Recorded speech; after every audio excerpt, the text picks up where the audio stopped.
Welcome to This Explainer. Today, we're taking a sprawling, thousands of years old narrative that has essentially shaped human culture forever, and we are going to structure and distill it right here. We're talking about the epic arc of Greek mythology. To really wrap your head around this, you have to picture the most hyper-realistic cinematography imaginable.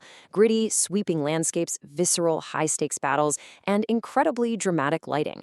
It's this massive, complex web of epic heroes, vengeful gods, and terrifying monsters. So get ready because we are bringing order to the chaos. Okay, let's dive into this. We've taken this massive web of myths and neatly organized it into 4 easy-to-digest chapters. 1. The birth of the gods. 2. The Olympian pantheon. 3. The realm of Hades. And 4. The age of heroes. All right, Chapter 1, The Birth of the Gods, from Chaos to Olympus. Let's set the cosmic stage here. So, eons ago, there was literally nothing, just chaos, this massive, dark void. From that void, we get Gaia, the earth, and Uranus, the sky. They get together and produce the Titans, a primeval generation ruled by Cronus. Now, Cronus was absolutely terrified of being overthrown by his kids. His brilliant solution? Swallowing them whole the exact second they were born. I mean, talk about a grim, horrific visual, right? But his wife Rhea manages to trick him. She saves their youngest son, Zeus, by feeding Cronus a rock wrapped in a blanket instead. And when Zeus grows up, he comes back, strikes down his dad, forces him to release his siblings, and boom, you've got a full-scale cosmic rebellion. 10. That is the staggering number of years Zeus waged a brutal, world-shaking war against his father and the Titans. 10 whole years. To finally break this stalemate, Zeus dives deep into the earth to release the Cyclops. Just imagine the realistic cinematography of this scene. Giant mythological blacksmiths forging glowing, crackling thunderbolts right in the mud and ash of an active war zone. With those divine weapons, the Olympians achieve absolute victory, completely crushing the Titans and locking them away in the deepest abyss of the earth. Which brings us smoothly to Chapter 2, the Olympian pantheon, rulers of the mortal realm. Okay, so the Titans are gone, and the victorious gods claim their thrones on Mount Olympus to set the rules for reality. What's really interesting here is how the 3 powerful brothers efficiently and kind of ruthlessly divided up the entire world just to maintain cosmic order. They literally cast lots. Zeus claims the infinite skies above. Poseidon takes command of the vast, churning oceans with his earthquake-inducing trident. And Hades? Well, he draws the short straw and gets the underworld, that dark, isolated domain where the spirits of the dead reside. It was a very neat, structural division of a previously chaotic world.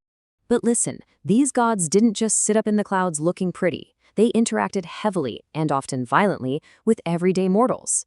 Take Athena, goddess of war and wisdom, but also a remarkably proud weaver. A mortal girl named Arachne essentially boasted, "I'm a way better weaver than the goddess." They have a literal weave-off, and to Athena's utter shock, Arachne's tapestry actually is superior. In a total fit of vanity and rage, Athena strikes the girl and transforms her into the very first spider.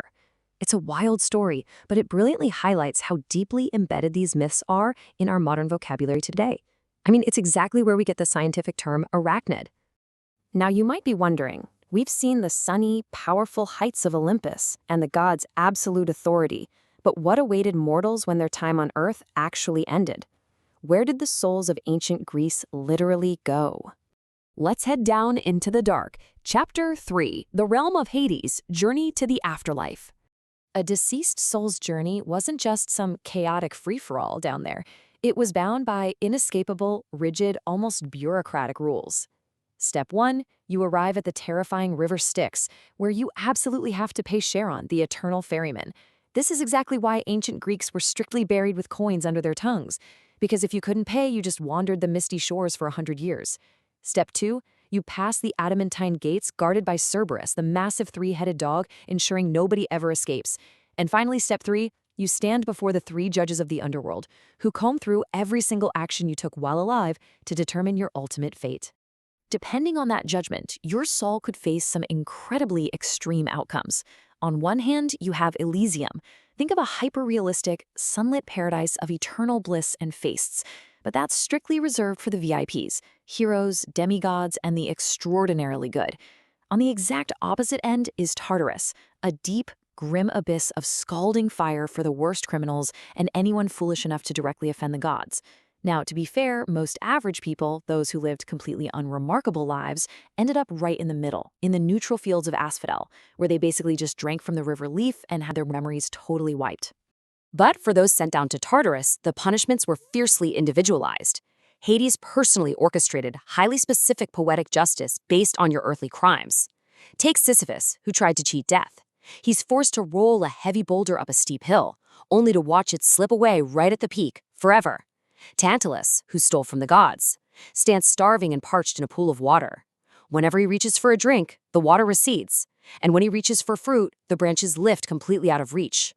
And the Danaides, 49 sisters who murdered their husbands. They have to spend eternity trying to fill a bathtub that constantly leaks.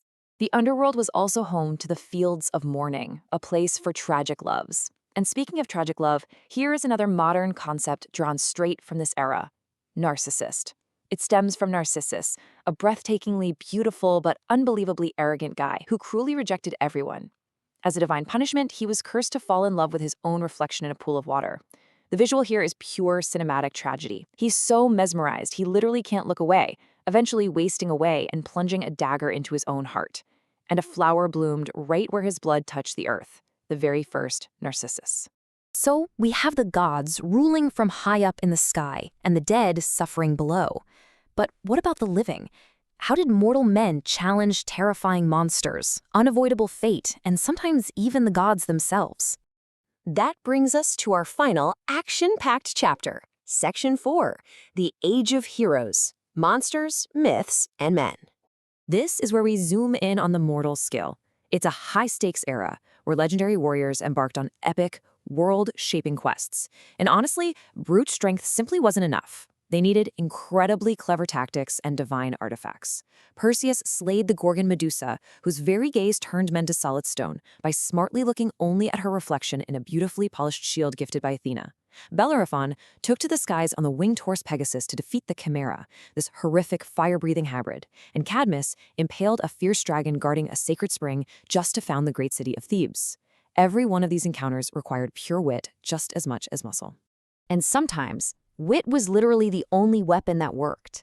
Take the Sphinx, a monster with a woman's head, a lion's body, and a bird's wings, just terrorizing Thebes. She devoured anyone who couldn't answer this famous riddle. Then the hero Oedipus faces her, and she asks, "What animal has 4 legs in the morning, 2 at noon, and 3 in the evening?" Oedipus just answers, "Man." Because man crawls on 4 legs as a baby in the morning of life, walks on 2 legs as an adult at noon, and uses a walking stick as a 3rd leg in the evening of old age. Defeated, the Sphinx throws herself off a cliff. Oedipus saved the city, but tragically, as the myth tells us, all that cleverness still couldn't help him outrun his own dark, prophesied fate.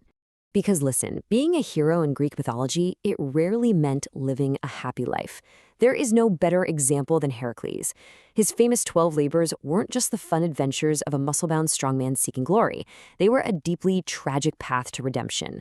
The goddess Hera, who absolutely hated Heracles, cast a magic illusion over him, driving him into a blind rage where he unknowingly murdered his own beloved wife and children.